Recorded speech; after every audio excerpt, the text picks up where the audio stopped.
Horne here in Phoenix. Final score tonight, the Suns throttled the Thunder 120-99. A pretty bad performance from the Thunder that took a side seat to Russell Westbrook accomplishing what hasn't been done in 55 years. He gets the triple-double average for the season with 8 assists tonight. He becomes the second man in NBA history with Oscar Robertson to achieve that mark of averaging a triple-double in a season. With 3 games to go, Russell Westbrook has his triple-double average, and he also has a chance to pass Oscar Robertson for the single-season record for triple-doubles in a season with 42, but he didn't get that tonight, and he started off really poorly from the field, and he started 0 of 11 from the field, and that really got the Thunder into a bind. Not just the shooting, but also the turnovers as well. The Thunder had 6 turnovers in the first quarter. 5 of those were from Westbrook, led to 14 points for the Suns, and even though the Suns came into this game depleted themselves with a lot of guys on the bench and playing a young roster, the game was never in doubt because the Thunder played so poorly, not just on the offensive end, but the defensive end too. Didn't defend well in the pick and roll, really gave up a lot of open shots. Devin Booker finished with 37 points, and the Thunder dropped the game. That really was a game that they should have won, even though they were missing 2 guys in Oscar Robertson and Alex Abrines, who were both out with knee injuries. But back to Russell Westbrook for a second. It was a strange scene here in Phoenix where at the end of the game, most of the crowd was imploring Russell Westbrook to pass the ball and imploring the guys who got the ball to shoot the ball, and it became kind of a weird situation, and Billy Donovan left Russell Westbrook in until 2:34 in the fourth quarter, and the Thunder was still down by 20 points. We asked Billy Donovan if he was trying to get Russell Westbrook to triple-double. He's never going to admit that, but it seemed like a clear case of trying to get this thing accomplished so Russell Westbrook can go ahead and get the 42 triple-doubles, and then the Thunder can figure out what they want to do with him in these final 3 games, and also in regard to if they're going to play for seeding and try and catch the Clippers.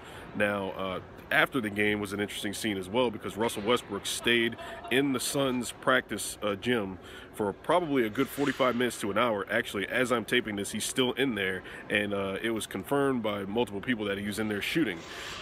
Whether somebody's in there rebounding for him or not, we don't know, but he started 0 of 11 from the field tonight, and he definitely must have felt like he needed to get some extra shots up. All the Thunder players had left by the time Russell Westbrook gets out of there, and the team is staying in Phoenix tonight, so it's not a question of them having to catch a plane or anything.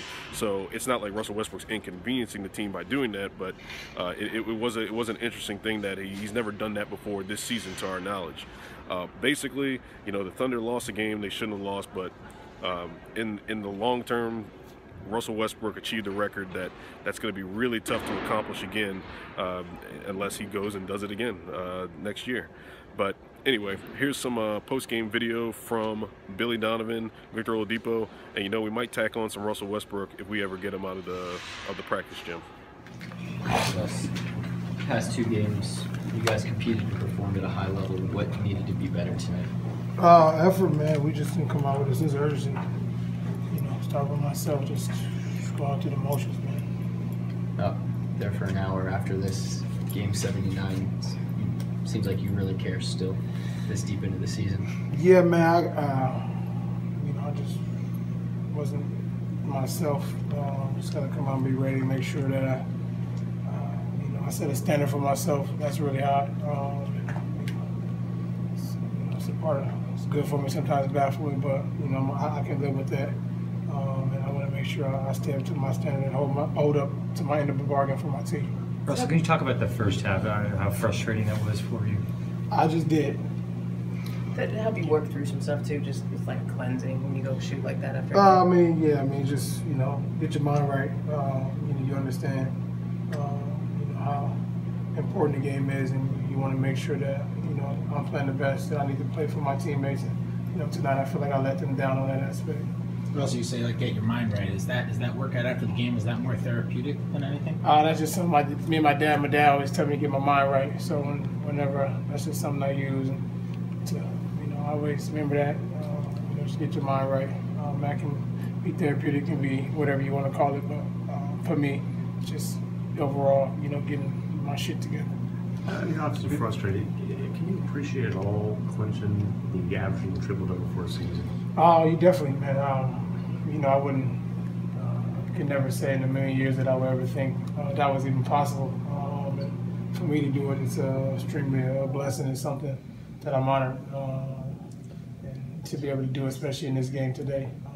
You know, at the highest level, it's a true blessing, and you know, I'm just very thankful and you know, happy to be able to do it. Is it hard to play naturally, knowing what's at stake with the record? I mean, I just go out and compete and try to play at a high level. What was that atmosphere like? Fans down the road? You know, I don't know how to explain it. It's kind of been like that everywhere we've been. You know, it's a great thing to see that fans support, you know, our team and obviously follow the sports. It's a great thing. But at the same time, you know, we got to make sure we come out, and I got to make sure that I come out and make sure my team is ready to go, and make sure we know what the bigger goal is at hand, and that's winning the championship and making sure we play the right way we need to play. In the fourth quarter, they were just not going to let you guys sit. They're fouling. You know, they're doing everything possible. What do you think of that? Just like I just said, man, we you know, that's on them. But I'm not really worried about what they're doing.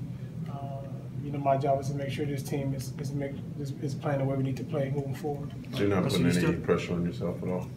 I do. I put a lot of pressure on myself every day to make sure that I'm good, regardless of what. The record? Yeah. You know, I wouldn't play for record since I've been in the league. It's my 9th year. I play the same way every single night, record or no record, compete at a high level, and that's what I do. But you still have 3 games left, I know that. But are you disappointed that you didn't get the pass Oscar Robertson tonight, just to get it out of the way, and so you can just play basketball?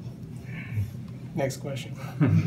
But you can appreciate the history of this. I mean, like, I think the Beatles hadn't even started playing the last time somebody had a season like this. Last time Oscar did that. Right? Like I said, I definitely appreciate it, and don't take it for granted.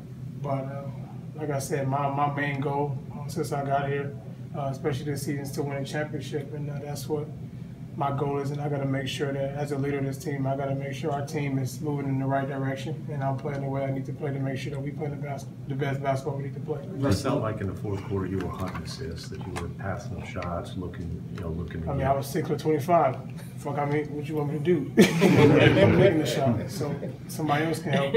So you know, my job is to see what's going on, and you know, try to find guys that make some shots and make sure maybe we can get something going. But it wasn't falling for me tonight, so. You know. It wasn't about trying to get 10 assists, it was trying to get. Nah, I mean, for the crowd. I mean, if I wanted to get 10 assists, I can get 10 assists. With 2 minutes left in the game, whose decision was it for you to come out, and did you want to stay in the game? The game is out of hand. Like I said, man, this is bigger than you know. Obviously, everybody wants to see the record being broke, but it's bigger than that, man. For our team and for me, you know, it's all about how we need to play moving forward. We got 3 games left, moving to the postseason, and you know, we feel that we can win a championship. Maybe other people don't, maybe you guys don't, but we feel, and that's what we're gonna play like we're going for a championship. Is that post-game shooting session exactly what you used to do with your dad, or the particulars of how many shots you want to make, or what you're doing? Some similar. Do you mind expanding on it at all? Nope. I'm not going to expand on it. Okay. Thank you. Any areas in particular that stood out to you tonight that you guys want to strive to be better at? Good job defending the ball off the dribble. Better job coming over weak side, just everything. Everything in general. We need to do a better job. What did you think of them in the fourth quarter, making a clear priority of not letting us get assists, fouling and whatnot? I'm not sure. I don't know. I was just worried about what we were doing. I wasn't really worried about what they were doing. I was kind of watching our team and what we were trying to do out there. You guys, did you just want to get this for us tonight? Like, I know everybody's aware of it. It's the talk of everybody of it. Yeah, but you know, I think we want to win this and that. So I think when we win, I think that'll come. I think I need some time to get into games. Rick, where's that crowd rank amongst just the weirdest ones you've played at? Probably number 1. Could you hear the crowd here, like, chanting for people to pass it, like Russ to pass it, and cheering for you guys? Yeah. It was something new. Never really seen anything like that before. Have you seen it a little bit in other arenas, or more so tonight? There's other arenas chant for him too. Probably 2 other arenas I've seen in this year. It wasn't nothing new, but it was a little different this year. I mean, not this year, but this game. No, I wasn't trying to get in a triple-double. I've seen enough miraculous things this year at Dallas, at Orlando, and some other places, you know, and I thought about taking him out. I think there was maybe a stoppage play around 345, 340, somewhere around that point, and I just said, you know what, like, he gets hot from the three-point line, something happens, he would make a couple shots, get a couple stops, you know, and then at that point, when I think right around like 235 or it was 240, I actually thought about calling a timeout on the play. He got fouled to get him out, but just want to give him and our team every opportunity to, you know, to try to have a chance to win. And you go in a game like Dallas and see, you know, what happened, getting some stops and going on a 14-0 run and winning there. And, you know, same thing at Orlando, being down by 20-something points and, you know, coming back, you know. So there's a point in time when the game certainly does get out of reach, and I thought we were bordering that point when I was about to call timeout. But, you know, this team has had, I think, a great deal of resiliency in terms of double-digit deficits, being able to fight back, and I felt like I wanted to give those guys that opportunity. In terms of you talk about